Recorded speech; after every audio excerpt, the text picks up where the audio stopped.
სახელითა მამისაითა და ძისაითა და სულისაწმინდისაითა ჩვენთან არ ღმერთი.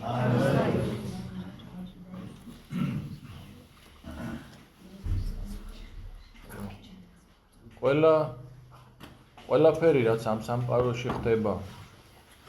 ყველა უფლის დაშვება, საერთოდ რო დავიწყოთ სამყაროს შექმნიდან და იმ კეთილგანგებიდან, რომელ კეთილადაც უფალმა განაგო სამყარო და დღეს განსაკუთრებით ლიტურგიული მსახურება და რაც მოიაზრება ეკლესიიდან, რასაც ვიღებთ, მოვდივართ ეკლესიაში და ყველაზე უპირატესი რომ მეზიარებით და ყველაფერი სხვა, ყველა ჩვენი ღონისძიება თქვენ წარმოიდგინეთ, გააზრებულად თუ გაუაზრებლად ემსახურება იმას, რომ რამენაირად დაუახლოვდეთ ღმერთს, რომელიც სიახლოვეს ჩვენ დავკარგეთ და 1000 აზრი არსებობს, 1000 რაღაცა გზა მოიგონა ადამიანმა, რომ რამენაირად დაუახლოვდეს ღმერთს და თუმცა ეკლესიაში ჩვენ ვიცით ის საქმეები, რა საქმეები ჩვენ გვაახლოვებს ღმერთს. და რომელია ეს საქმეები? აი დღეს ჩვენ მოვაწიეთ უკვე იმ ჟამამდე, როდესაც დაიწყო დიდმარხვის მოსამზადებელი პერიოდი. ისი თქვენ რომ 4 კვირას მოიცავს ეს პერიოდი, ეს არის მეზვერისა და ფარისევლის კვირა, უძღებიშვილის კვირა, ხორციელის, ანუ საშინელი სამსჯავროს სცენების კვირა და ყველიერის, ანუ ადამის 64-დან გამოდევნის კვირა. დღეს არის მეზვერის და ფარისევლის კვირა და შესაბამისად წაკითხული იყო იგავი მეზვერის და ფარისევლის შესახებ. ესე იგი, სანამ დაიწყებოდა ეს იგავი, უშუალოდ ამ იგავის თხრობა, ასეთი სიტყვები წერია. თქვა ვიეთა მიმართ იგავი ესე, რომელი ესვენ თავთათვის და ვით არმედ მართალ არიან და შეურაცხყოფენ სხვათა. ესე იგი, ვიღაცის მიმართ არის კონკრეტულად ეს იგავი ნათქვამი. ვინ არიან ესენი, ვინც თავიანთ თავს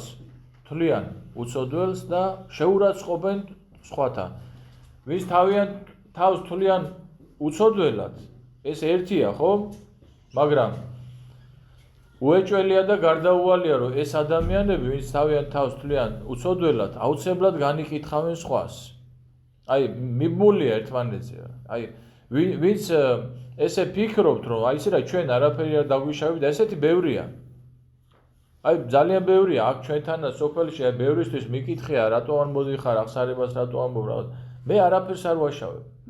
ახლა ის ადამიანი არ მეტყვის მე, რომ იცი რა, მე განმიკითხავს სხვებს, მაგრამ ბუნებრივია, გარდაუვალია, რომ ადამიანი თავის თავს თვლიდეს უცოდველად, არ განიკითხავდეს სხვას. და საყვარელნო, აი, ჩვენ რას ვამბობთ, რომ აი, რა არის ჩვენ, რაც გვაახლოვებს ღმერთთან და რა არის, რაც გვაშორებს ღმერთთან. ღმერთთან,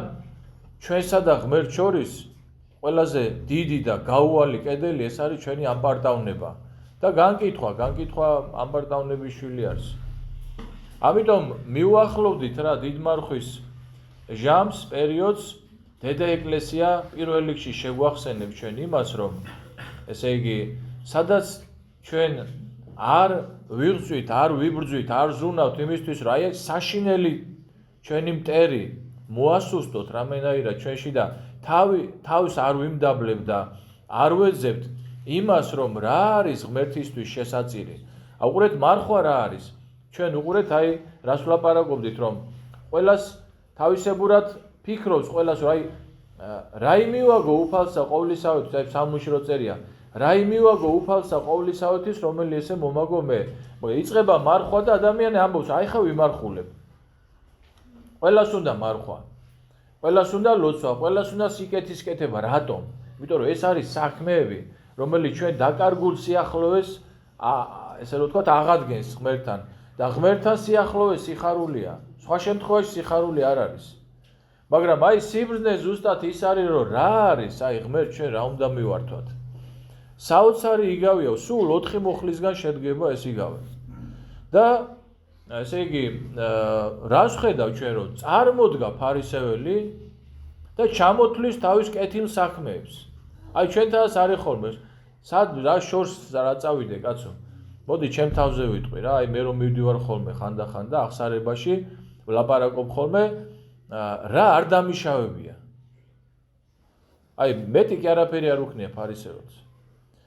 წარმოდგა და ნახე თან რა კარგი საქმეები ჩამოთვალა შეხედეთ ღმერთო ესე ლოცულობს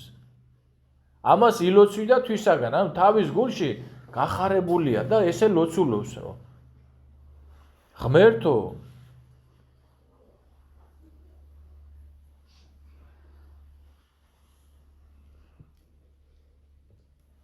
გმადლობ შენ რამე თუ არ ვარ უყურეთ მე არ ვარ ისეთიო არ ვარ ვითარცა სხვანი კაცნი ტაცებელ ცრუ მემრუშე გიდა ვითარცა ესე მეზვერე ვიმარხავ ორგზი შაბათსა შინაო და ათეულსა შევსირავ ყოვლისაგან მონაგებისა ჩემისაო ესე იგი ნახე არც ტაცებელია არც მემრუშია არც მეზვერეა კიდეც მარხულობს კიდეც ლოცულობს კიდეც შესაწირავს საკეთებს ვა აბა რამ გაუბედურა ესე რა რატო გამოვიდა ტაძარში მადლი რატო ვერ მიიღო შენდობა რატო ვერ შენდობა საიდან მიიღებდა როცა არ ითხოვდა მაგრამ მადლი რატო ვერ მიიღო ნახოთ იმიტომ რომ მე უფალი ამბობს რომ ტაძრიდანო მეზვერე გამოვიდა გამართლებულიო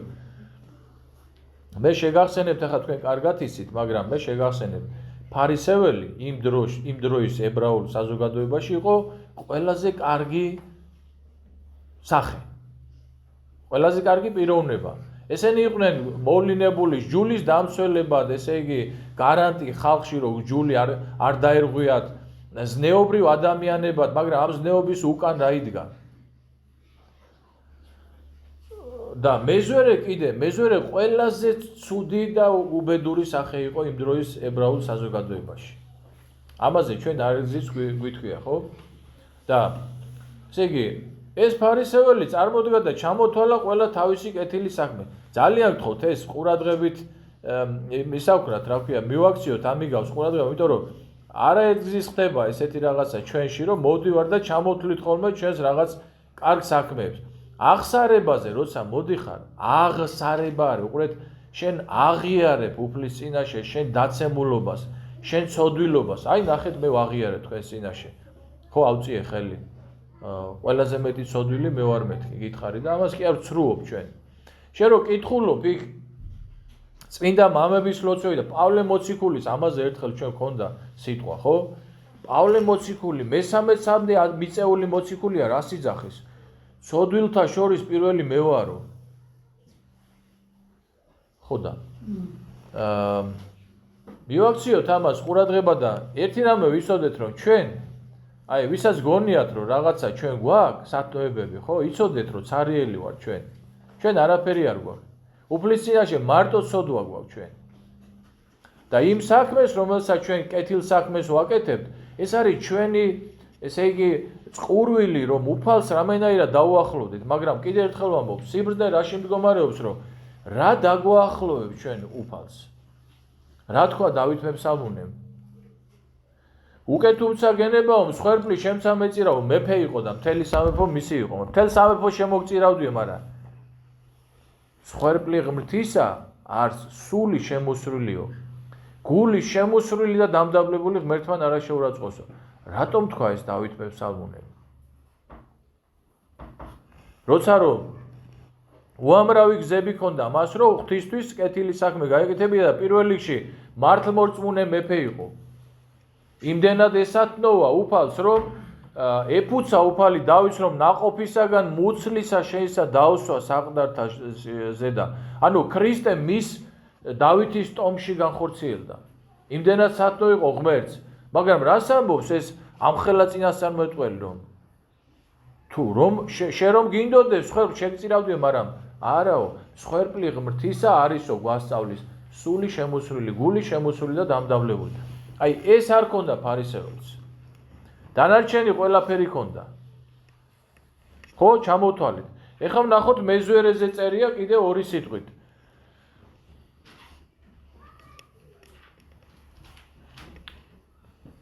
ხოლო მეზვერე იგი შორს დგა და არა იკადრებდა თვალთასა ზიახელოთ ეს ორი სახე როც თან წარმოვიდგინოთ ფარისეველი გამოიჭიმა წინ იქ ძველი აღთქმის ტაძარში არქიტექტურულად ძალიან დახვეწილი იყო იქ მლოცველი სადგებოდა შემწირველი სადგებოდა მონანული სადგებოდა ფარისეველი გამოჭიმული არის იმ ადგილას წარმოსაჩენ ადგილას მეზვერე შორს დგაო იქ სადაც შეწყნარებული ადამიანები დგანან იქ არ დგას შორს დგას მეზვერე თავი დახრილი აქვს თავს არ წეს თავის არა უწევია ზევით და კერჩი იცემს იცემდა მკერცა და იტყოდა ღმერთო მილხინე ცოდვილს ამას რატომ იცემს მკერჩი ჩვენ გავიხსენოთ სახარებიდან რომ როდესაც ბრალი დაასდეს უფალს რომ აი შენი მოწაფეები უბანელი ხელი ჭამეს საჭმელსო და მათ ხო არ ეუბნება უბანელი ხელი ჭამა კი არ შეაგინებსო კაცო და მერე ჩამოთვლის რომ გულისგან გამოდისო ეს ყველაფერიო სიზვანი მრუშებანი აბარდაონებანი გულისაგან გამოდის აიტო იმ გულში იცემს ეს მეზვერე გულში იცემს ეს მეზვერე და ამბობს მარტო ესეთ ლოცვას ღმერთო მილხინე ცოდვილსა ამას მეტი არაფერი არ უთქვია და უფალი ამბობს გეტყვი თქვენ გარდა მოვიდა ესე განმართლებული სახითვისა ვიდრე ფარისეველი იგი რამე თუ აი ბოლო სიტყვები განსაკუთრებულია რამე თუ ყოველმან რომელმან აღიმაღლოს თავი თვისი იგი დამდაბლდეს და რომელმან დაიმდაბლოს თავი თვისი იგი ამაღლდეს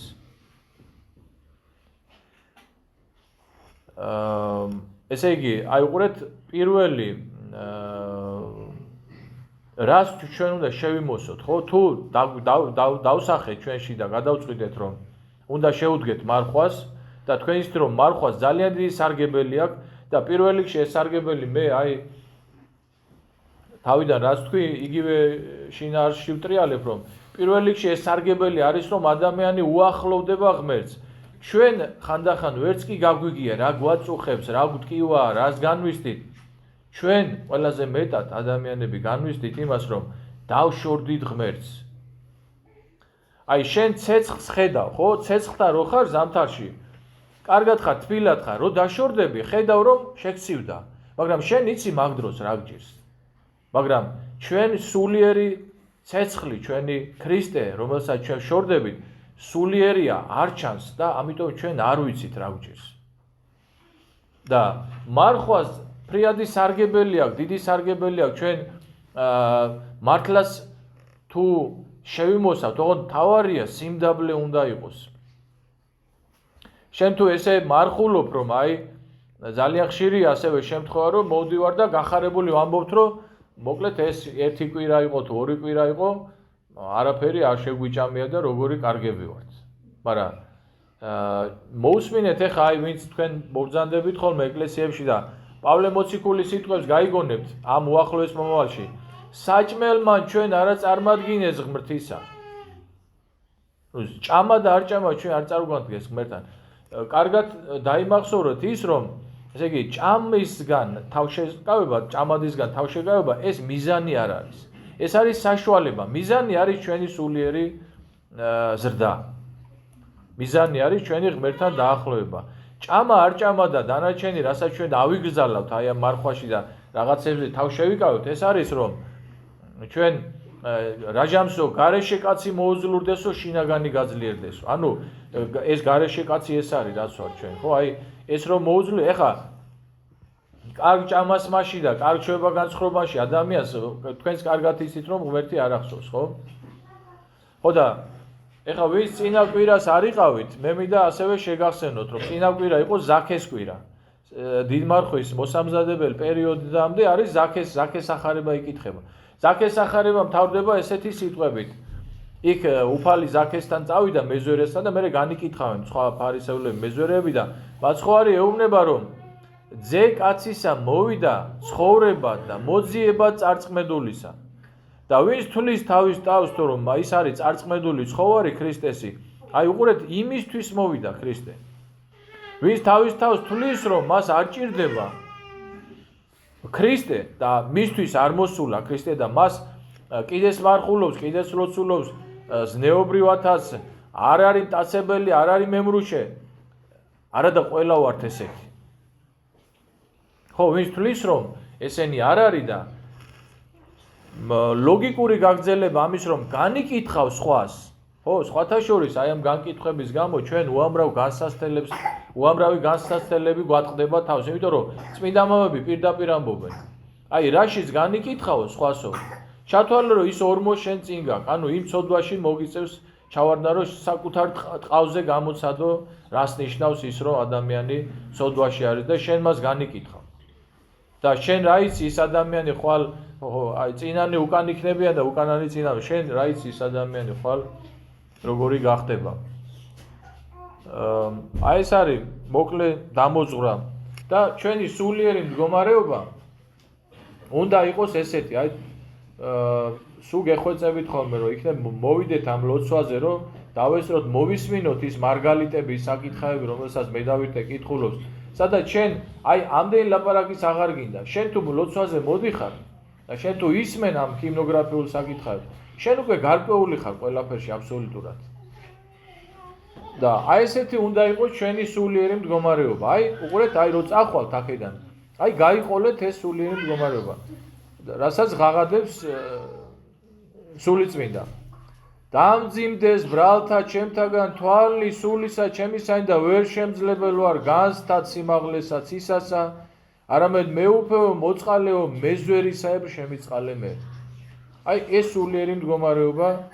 უნდა იყოს ჩვენში და მეზვერემ აი ამ თავისი სულიერი მდგომარეობით ღმერთი მოწყალე ხო თავის თავზე და თავის სოდვებზე და ჩვენც უნდა ვიცოდეთ რომ თუ ჩვენი მდგომარეობაც ესეთი იქნება